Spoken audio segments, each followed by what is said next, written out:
Selamat datang di channel Berita Suara. Sebelum menonton video ini alangkah baiknya subscribe dan like channel ini terlebih dahulu. Semoga yang subscribe dan like channel ini diberi kesehatan dan dimudahkan segala urusannya serta lancar rezekinya. Amin. Terima kasih. Jakarta, Komisi Pemberantasan Korupsi (KPK) resmi menahan Wali Kota Semarang Heverita Gunaryanti Rahayu, HGR kasus dugaan korupsi di pemerintah kota Pemkot Semarang. Berdasarkan pantauan bisnis di KPK, Mbak Ita sapaan akrabnya Heverita telah mengenakan rompi tahanan KPK lengkap dengan borgol di pergelangan tangannya pada pukul 16.40 waktu Indonesia Barat. Selain Mbak Ita, suaminya selaku Ketua Komisi DPRD Jawa Tengah Alwin Basri, AB, juga ditahan dalam kasus ini. Wakil Ketua KPK Ibnu Basuki Widodo mengatakan dua sejoli itu ditahan di rumah tahanan atau Rutan Negara Kelas 1 Jakarta Timur. Keduanya akan ditahan selama 20 hari ke depan untuk keperluan penyidikan. Bahwa terhadap Sedri HGR dan Eseder, AB dilakukan penahanan di Rumah Tahanan Negara Kelas 1 Jakarta Timur, cabang Rumah Tahanan KPK selama 20 hari, ujar di Gedung Merah Putih KPK, Rabu, tanggal 19 Februari tahun 2025. Sebagai informasi, selain Ita dan Alwin, KPK telah menetapkan Ketua Gapensi Semarang Martono serta Direktur Utama PT Dekasari Perkasa P. Rahmat Utama Jangkar sebagai tersangka kasus dugaan korupsi. Berdasarkan pemberitaan bisnis sebelumnya, Martono dan Rahmat sudah ditahan KPK sejak tanggal 17 Januari tahun 2025. Adapun, keempat tersangka itu diduga terlibat tindak pidana korupsi berupa pengadaan barang dan jasa, gratifikasi serta pemerasan terhadap pegawai negeri atas insentif pemungutan pajak dan retribusi Semarang. Komisi Pemberantasan Korupsi (KPK) menahan Wali Kota Semarang Heverita Gunaryanti Rahayu, HGR, dan suaminya sekaligus Ketua Komisi DPRD Jawa Tengah, Alwin Basri AB pada Rabu tanggal 19 Februari tahun 2025. Kasus korupsi Heverita Gunaryanti Rahayu dan Alwin Basri adalah kasus ke-9 yang melibatkan suami istri. Hari ini adalah akhir masa jabatannya sebagai Wali Kota Semarang. Heverita Gunaryanti Rahayu dan Alwin Basri ditetapkan sebagai tersangka dalam kasus dugaan korupsi pengadaan meja dan kursi, pemotongan tunjangan aparatur sipil negara ASN, dan gratifikasi. Bahwa sejak saat HGR menjabat sebagai Wali Kota Semarang, HGR dan AB telah menerima sejumlah uang dari fee atas pengadaan meja kursi fabrikasi SD pada Dinas Pendidikan Kota Semarang Ta 2023, pengaturan proyek penunjukan langsung pada tingkat kecamatan Ta 2023, dan permintaan uang ke Bapenda Kota Semarang, kata Wakil Ketua KPK Ibnu Basuki Widodo di Gedung Merah Putih, Jakarta, Rabu, tanggal 19 Februari tahun 2025. Kasus yang melibatkan pasangan suami istri atau seranjang ini bukan pertama kali. Bupati Kapuas, Ben Brahim S. Bahat dan istrinya yang juga anggota DPR RI, Ari Egahni. Ia telah ditetapkan sebagai tersangka oleh Komisi Pemberantasan Korupsi (KPK) pada tanggal 28 Maret tahun 2023 karena terlibat kasus korupsi. Ben bersama istrinya Ari Egahni Ben Bahat telah ditetapkan sebagai tersangka oleh Komisi Pemberantasan Korupsi (KPK) setelah menerima uang sebesar 8,7 miliar rupiah dari pemotongan anggaran diduga untuk membayar dua lembaga survei, serta untuk meloloskan istrinya sebagai anggota DPR. Sebelumnya, KPK melakukan penggeledahan di kantor Bupati Kapuas pada hari yang sama. Motifnya hampir sama, suap dan jual beli jabatan. KPK pada Agustus tahun 2021 juga menangkap pasangan suami istri, Hasan Aminuddin dan istrinya Puput Tanriana Sari. Keduanya adalah pejabat publik yang terlibat kasus suap jabatan kepala desa. Saat itu Hasan Aminuddin merupakan anggota DPR RI pernah jadi Bupati Probolinggo 2 periode, sementara istrinya menjabat sebagai Bupati Probolinggo. Berdasarkan catatan Tribun, kasus korupsi kepala daerah yang menyeret pasangan suami istri ini rata-rata adalah suap. Misalnya, Gubernur Bengkulu, Ridwan Mukti dan istrinya, Lili Martiani Madari yang ditangkap KPK pada Juni tahun 2017. Ditahan KPK, Wali Kota Semarang Heverita Gunaryanti Rahayu alias Mbak Ita dan suaminya, Alwin Basri, ditahan KPK, Rabu, tanggal 19 Februari tahun 2025. Keduanya diduga menerima uang hingga 6 miliar rupiah dalam kasus gratifikasi, suap, dan pemerasan dalam proyek Pemkot Semarang tahun-tahun 2023 sampai tahun 2024. Pada tanggal 20 Juni tahun 2017, Ridwan Mukti dan istrinya ditangkap Komisi Pemberantasan Korupsi (KPK) saat terjaring operasi tangkap tangan (OTT) dengan barang bukti sejumlah uang dalam mata uang rupiah di sebuah kardus. Seusai penetapan sebagai tersangka, Ridwan Mukti mengundurkan diri sebagai Gubernur Bengkulu. OTT terhadap Lili Martiani Madari dilakukan saat Ridwan Mukti sedang memimpin rapat. Selain itu, ada juga mantan wali kota Cimahi, Ati Suharti dan suaminya, Itok Tochija. Pada tahun 2016, ia dan suaminya ditangkap atas kasus korupsi pembangunan Pasar Atas Cimahi. Kasus ini membuat Ati diberhentikan dari jabatan wali kota Cimahi pada tanggal 8 Juni tahun 2017. Ada juga ex-gubernur Sumatera Utara, Gatot Pujonugroho dan istrinya, Evi Susanti. Gatot terjerat dalam 3 kasus korupsi berbeda, yakni korupsi dana bansos dengan kerugian negara 4,03 miliar rupiah, menyuap hakim dan panitera Pengadilan Tata Usaha Negara PT-UN Medan dengan uang 27.000 dolar Amerika Serikat dan 5.000 pound Sudan, serta menyuap seluruh pimpinan dan anggota DPRD Provinsi Sumatera Utara dengan total uang senilai 61,8 miliar rupiah yang diambil dari APBD. Dari ketiga kasus tersebut, masing-masing Gatot divonis 6 tahun penjara, 3 tahun penjara, dan 3 tahun penjara Maret tahun 2016. Mantan Wali Kota Palembang Romi Herton dan istrinya, Masyito, divonis tanggal 9 Maret tahun 2015. Ia tersandung kasus suap semasa menjabat sebagai Wali Kota Palembang dan dipenjara sampai wafat. Selanjutnya, mantan Bupati 4 Lawang, Budi Antoni Aljufri dan istrinya, Suzana Budi Antoni Bupati 4 Lawang nonaktif Budi Antoni Aljufri dan istrinya, Suzana Budi Antoni, masing-masing divonis 4 tahun dan 2 tahun penjara. Keduanya didenda 150 juta rupiah dengan subsidiar 2 bulan kurungan.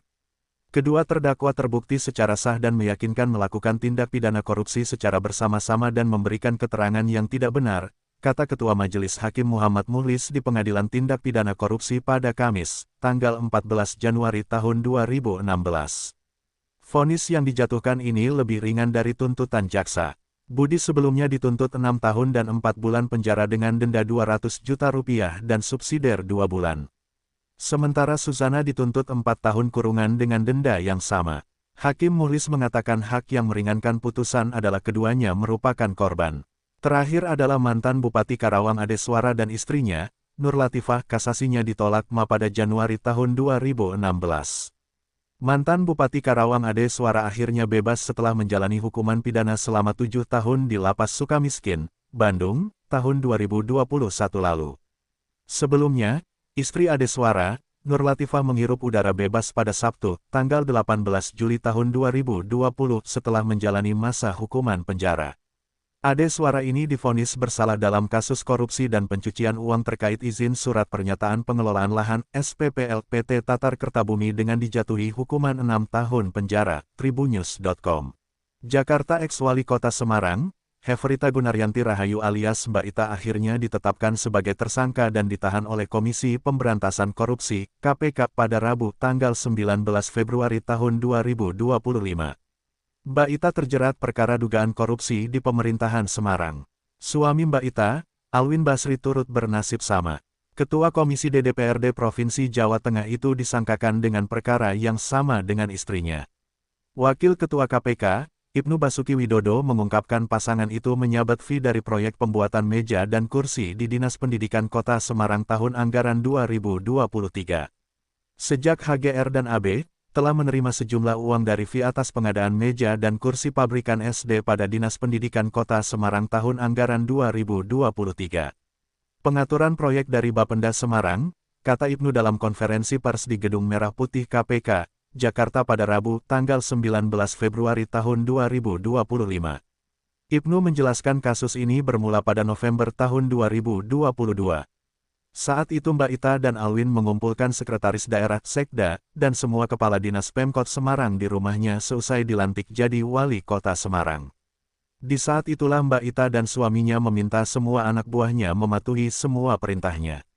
Kemudian, Alwi memperkenalkan sekretaris Dinas Pendidikan Kota Semarang berinisial M dengan Direktur PT DK Sari Perkasa berinisial RAT pada tanggal 17 Desember tahun 2022. Memerintahkan M untuk menunjuk PT tersebut menjadi penyedia pengadaan meja kursi yang akan dianggarkan dalam APBDP 2023, ucap Ibnu. Heferita Gunaryanti Rahayu dan suaminya yang juga merupakan Ketua Komisi DPRD Provinsi Jawa Tengah, Alwin Basri mengenakan rompi tahanan saat dihadirkan dalam konferensi pers pengumuman penahan tersangka di Gedung Merah Putih KPK, Jakarta, Rabu, tanggal 19 Februari tahun 2025. Republika Toudi Badai. Kemudian, Mbak Ita memerintahkan masing-masing organisasi perangkat daerah OPD Pemkot Semarang agar mengalokasikan 10% anggaran untuk digunakan di APBDP. Mbak Ita juga meminta Dinas Pendidikan Kota Semarang agar mengurangi pekerjaan fisik. Lalu, Alwin memerintahkan BB agar mencantumkan anggaran pengadaan meja dan kursi ke APBD 2023 sebesar 20 miliar rupiah pada Juli tahun 2023. Menunjuk Rat PT Deka Sari Perkasa sebagai pemenang pengadaan meja kursi pabrikan SD, ujar Ibnu. Selain itu, Alwin memerintahkan Kaguna mengurus teknis soal penunjukan PT tersebut. Dan selanjutnya memerintahkan M untuk menunjuk PT Deka Sari Perkasa, ucap Ibnu. Tak berhenti sampai di situ, Mbak Ita pun ditersangkakan lantaran memotek tunjangan tambahan penghasilan pegawai TPP dari insentif pungutan. Mbak Ita menandatangani draft keputusan Wali Kota Semarang soal alokasi besaran insentif pemungutan pajak dan atau tambahan penghasilan pegawai aparatur sipil negara pemerintah Kota Semarang pada Desember tahun 2022. Mbak Ita disebut meminta anak buahnya mengkaji lagi nominal TPP pegawai Bapenda. Mbak Ita beralasan besaran TPP pegawai Bapenda Kota Semarang tak beda jauh dengan yang didapatnya sebagai Wali Kota. Mbak Ita dan Alwin diduga menerima total 2,4 miliar rupiah yang berasal dari potongan TPP pegawai. Uang haram itu disebut KPK tak termasuk penerimaan yang sah. Pada periode bulan April sampai Desember tahun 2023 ini, anak buah Mbak Ita memberikan uang sekurang-kurangnya 2,4 miliar rupiah kepada HGR dan AB yang dipotong dari iuran sukarela pegawai Bapenda Kota Semarang dari TPP triwulan 1 sampai 4 tahun 2023, ucap Ibnu. Kemudian, Mbak Ita memerintahkan masing-masing organisasi perangkat daerah OPD Pemkot Semarang agar mengalokasikan 10% anggaran untuk digunakan di APBDP. Mbak Ita juga meminta Dinas Pendidikan Kota Semarang agar mengurangi pekerjaan fisik. Lalu, Alwin memerintahkan BB agar mencantumkan anggaran pengadaan meja dan kursi ke APBD 2023 sebesar 20 miliar rupiah pada Juli tahun 2023. Menunjuk Rat PT Deka Sari Perkasa sebagai pemenang pengadaan meja kursi pabrikan SD, ujar Ibnu. Selain itu, Alwin memerintahkan Kaguna mengurus teknis soal penunjukan PT tersebut. Dan selanjutnya memerintahkan M untuk menunjuk PT Deka Sari Perkasa, ucap Ibnu. Tak berhenti sampai di situ, Mbak Ita pun ditersangkakan lantaran memotek tunjangan tambahan penghasilan pegawai TPP dari insentif pungutan. Mbak Ita menandatangani draft keputusan Wali Kota Semarang soal alokasi besaran insentif pemungutan pajak dan atau tambahan penghasilan pegawai aparatur sipil negara pemerintah Kota Semarang pada Desember tahun 2022. Mbak Ita disebut meminta anak buahnya mengkaji lagi nominal TPP pegawai Bapenda. Mbak Ita beralasan besaran TPP pegawai Bapenda Kota Semarang tak beda jauh dengan yang didapatnya sebagai Wali Kota. Mbak Ita dan Alwin diduga menerima total 2,4 miliar rupiah yang berasal dari potongan TPP pegawai. Uang haram itu disebut KPK tak termasuk penerimaan yang sah. Pada periode bulan April sampai Desember tahun 2023 ini, anak buah Mbak Ita memberikan uang sekurang-kurangnya 2,4 miliar rupiah kepada HGR dan AB yang dipotong dari iuran sukarela pegawai Bapenda Kota Semarang dari TPP triwulan 1 sampai 4 tahun 2023, ucap Ibnu. Pemerintah Kota Semarang memastikan pelayanan publik di seluruh organisasi perangkat daerah OPD tetap berjalan dengan normal setelah penahanan Wali Kota Semarang Heferita Gunaryanti Rahayu oleh KPK. Pelayanan publik di semua OPD tetap berjalan normal seperti biasa, tidak ada yang menjadi terhambat, dan sebagainya, kata Subkoordinator Komunikasi Pimpinan dan Pemberitaan pada bagian Kompimpro Setda Kota Semarang Siswo Purnomo di Semarang, Kamis. Untuk jalannya pemerintahan, kata dia, saat ini di bawah kewenangan penjabat Sekretaris Daerah Kota Semarang Muhammad Hadik sehingga semuanya tetap berjalan sebagaimana biasanya. Apalagi seluruh OPD saat ini fokus mempersiapkan prosesi pelantikan dan serah terima jabatan kepada Wali Kota dan Wakil Wali Kota Semarang yang baru, yakni Agustina Wilujeng Pramestuti Iswar Aminuddin. Nanti, sertijab tetap berjalan. Yang menyerahkan memori jabatan adalah Pejsekda Kota Semarang kepada Wali Kota dan Wakil Wali Kota Semarang terpilih, katanya. Siswo menjelaskan pihaknya sudah melakukan konsultasi dengan Kementerian Dalam Negeri, yakni Direktorat FKDH, Fasilitasi Kepala Daerah, DPRD, dan Hubungan Antar Lembaga. Sesuai dengan Peraturan Presiden Nomor 16 Tahun 2016, yakni Pasal 13 Ayat 5, bahwa serah terima jabatan bagi kepala daerah yang berhalangan hadir dapat diwakilkan Kepala Sekretaris Daerah. Hasil konsultasi dengan Pelaksana Harian Direktur FKDH Kemendagri tentang tata cara sertijab, apabila kepala daerah berhalangan hadir dapat dilaksanakan sebagaimana peraturan tersebut, katanya. Jakarta, antara penyidik Komisi Pemberantasan Korupsi (KPK) menyematkan rompi oranye bertuliskan, "Tahanan KPK," kepada Wali Kota Semarang Hefrita Gunaryanti Rahayu alias Mbak Ita, HGR, dan Ketua Komisi D DPRD Provinsi Jawa Tengah Alwin Basri, AB. KPK melakukan penahanan setelah keduanya berstatus tersangka dalam kasus dugaan korupsi di lingkungan pemerintah Kota Semarang. Terhadap HGR dan AB dilakukan penahanan di Rumah Tahanan Negara Kelas 1 Jakarta Timur, cabang Rumah Tahanan KPK selama 20 hari terhitung mulai tanggal 19 Februari tahun 2025 sampai dengan tanggal 10 Maret tahun 2025, kata Wakil Ketua KPK Ibnu Basuki Widodo di Gedung Merah Putih KPK, Jakarta, Rabu. Ibnu menerangkan bahwa keduanya diduga telah menerima sejumlah uang dari 3 perkara, yakni pengadaan meja kursi fabrikasi SD pada Dinas Pendidikan Kota Semarang pada tahun 2023, pengaturan proyek penunjukan langsung pada tingkat kecamatan pada tahun 2023, dan permintaan uang ke Bapenda Kota Semarang. Pada proyek pengadaan meja kursi, keduanya diduga menerima uang sebesar 1,7 miliar rupiah. Dalam pengaturan proyek penunjukan langsung, Alwin diduga menerima uang sebesar 2 miliar rupiah. Pada perkara permintaan uang dari kepada pihak Bapenda Kota Semarang, keduanya diduga menerima uang sebesar 2,4 miliar rupiah.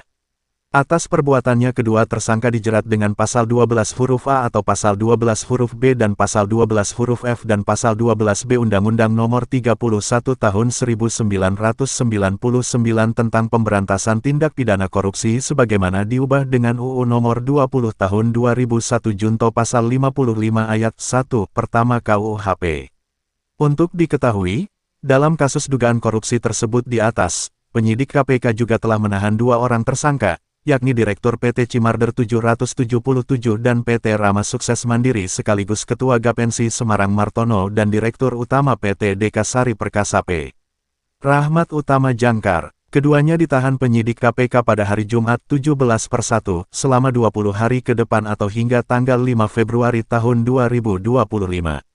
Rahmat Utama Jangkar ditetapkan sebagai tersangka terkait dugaan tindak pidana korupsi berupa memberi atau menjanjikan sesuatu kepada penyelenggara negara terkait dengan pengadaan meja dan kursi fabrikasi untuk sekolah dasar di Dinas Pendidikan Kota Semarang.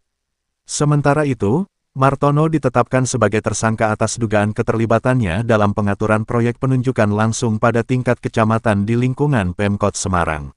Semarang, Kompas. Wali Kota Semarang Hefrita Gunaryanti Rahayu dan suaminya, Alwin Basri, resmi ditahan Komisi Pemberantasan Korupsi, Rabu, tanggal 19 Februari tahun 2025. Sehari sebelum ditahan, Hefrita sempat berpamitan dan meminta maaf kepada pegawai pemerintah Kota Semarang.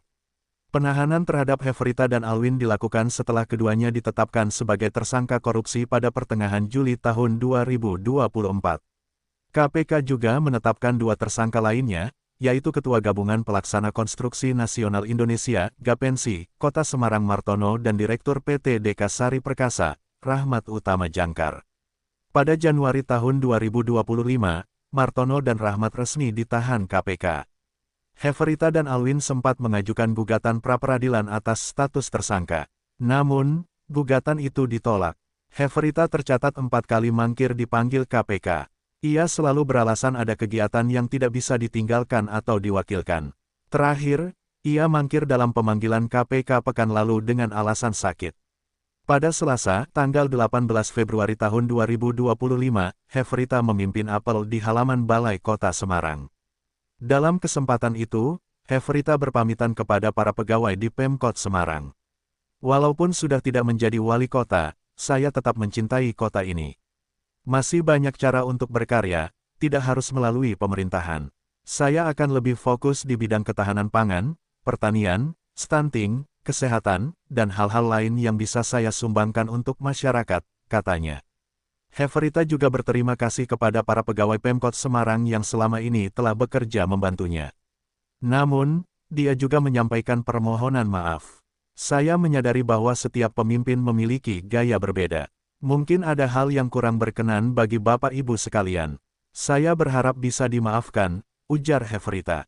Pada Rabu petang, KPK menggelar konferensi pers terkait penahanan tersangka dugaan tindak pidana korupsi pengadaan barang dan jasa serta penerimaan gratifikasi di Pemkot Semarang. Dalam konferensi pers tersebut, Heverita dan Alwin, yang telah mengenakan rompi oranye, sempat dihadirkan. Dalam konferensi pers tersebut, Wakil Ketua KPK Ibnu Basuki Widodo mengatakan, Heverita dan Alwin ditahan di Rumah Tahanan Negara Kelas 1 Jakarta Timur, cabang Rumah Tahanan KPK.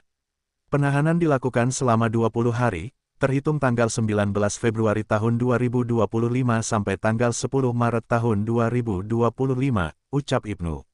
Keduanya ditahan karena melanggar Pasal 12 huruf A, Pasal 12 huruf B, Pasal 12 huruf F, dan Pasal 12B Undang-Undang Nomor 31 Tahun 1999 tentang Pemberantasan Tindak Pidana Korupsi. Ibnu menuturkan, Heverita dan Alwin bersalah karena telah menerima hadiah atau janji terkait pengadaan barang dan jasa di lingkungan Pemkot Semarang pada tahun 2023 sampai tahun 2024. Selain itu, Heverita dan Alwin juga menerima gratifikasi. Heverita dan Alwin juga disebut meminta, menerima, dan memotong pembayaran kepada pegawai negeri atau penyelenggara negara seolah-olah mereka mempunyai utang kepadanya terkait insentif pemungutan pajak dan retribusi Kota Semarang tahun 2023 sampai tahun 2024. Direktur Penyidikan KPK Asep Guntur Rahayu mengatakan, 3 tindak pidana korupsi yang dilakukan Heverita dan Alwin telah menimbulkan kerugian hingga miliaran rupiah. Asep menyatakan bakal mendalami kemana uang hasil tersebut mengalir. Namun, ia memastikan belum ada temuan aliran uang ke partai yang menaungi Heverita dan Alwin, yaitu PDI Perjuangan. Dengan metode follow the money, kami akan mencari kemana uang itu mengalir. Tapi, sejauh ini kami belum menemukan ke arah situ, partai, ujar Asep. Beragam. Sementara itu, warga Kota Semarang memberikan tanggapan yang beragam mengenai penahanan terhadap Heverita. Kartiko, 30, warga Kecamatan Candisari, misalnya, lega karena akhirnya penahanan dilakukan setelah lebih dari setengah tahun Heverita ditetapkan sebagai tersangka. Dari awal, proses hukumnya terkesan bertele-tele dan banyak drama. Seharusnya, jika terbukti bersalah, ya, tangkap saja. Dia harus dapat hukuman setimpal, ucap Kartiko. Kartiko mengatakan memantau kasus rasuah yang menjerat wali kotanya itu melalui pemberitaan. Ia kecewa terhadap perbuatan Heverita. Ia berharap, para pemimpin di Kota Semarang di masa mendatang tidak melakukan hal yang sama, yakni korupsi. Kekecewaan yang sama juga diungkapkan Tia, 24, warga Kecamatan Banyumanik. Tia tak menyangka perempuan pertama yang menjadi wali kota Semarang itu terjerat korupsi. Tia berharap, penahanan Heverita bisa menjadi pemantik agar kasus-kasus korupsi di lingkungan pemerintahan, khususnya di Jateng, bisa diusut. Hal itu diharapkan menjadi peringatan agar para koruptor jera. Untuk pemimpin maupun pegawai pemerintah, harus hati-hati ke depannya. Jangan main-main, apalagi sampai korupsi. Pemimpin itu teladan, dia harus melakukan hal yang baik, termasuk menerima konsekuensi hukum jika bersalah, ujar Tia.